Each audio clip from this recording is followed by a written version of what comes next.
All right, let's get into something a little different today. We usually talk about the content you watch, but we're going to dive into the actual hardware that gets it to your screen. Yeah, the stuff behind the curtain. And we're looking at a very specific piece of kit, the Thor Broadcast H-8ASI-MUX. And right away, the price tells you this isn't something you buy at a big box store. It's listed at $5,295. Or a little over $5,000 if you happen to use the discount code 5% off. But that price tag tells a story. This is mission-critical infrastructure. So our mission today is to figure out what that story is.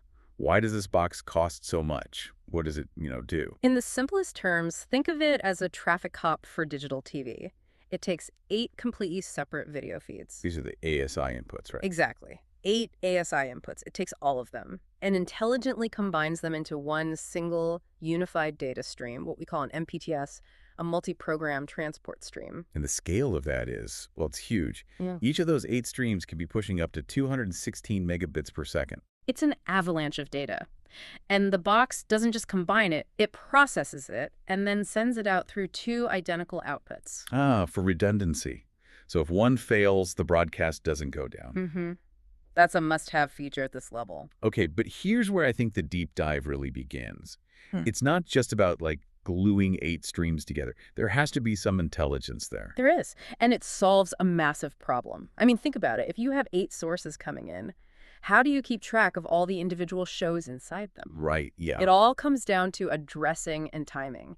Every single program has a unique address, a PID, a program identifier. Okay, like an apartment number in a giant building. Perfect analogy.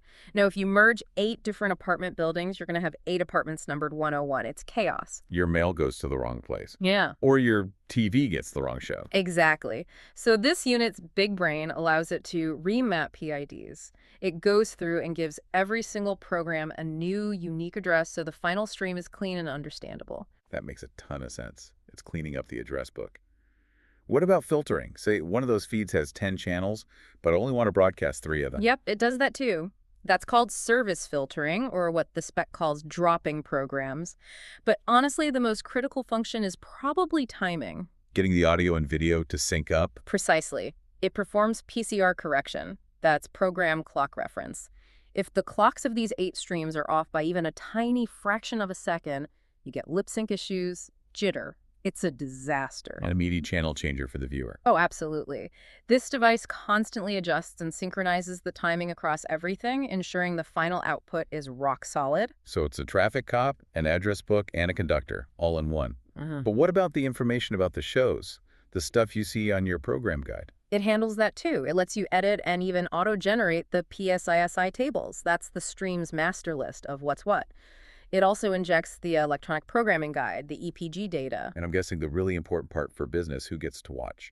Mm-hmm. It also inserts the conditional access data, the CA. That's the encryption key that says, hey, does this viewer's cable box have a subscription for this channel? Incredible. And you have to be able to manage all of this from, well, anywhere. Right. It has a little LCD screen on the front for setup, but in reality, you're managing this remotely through its network port. Full control from a central office.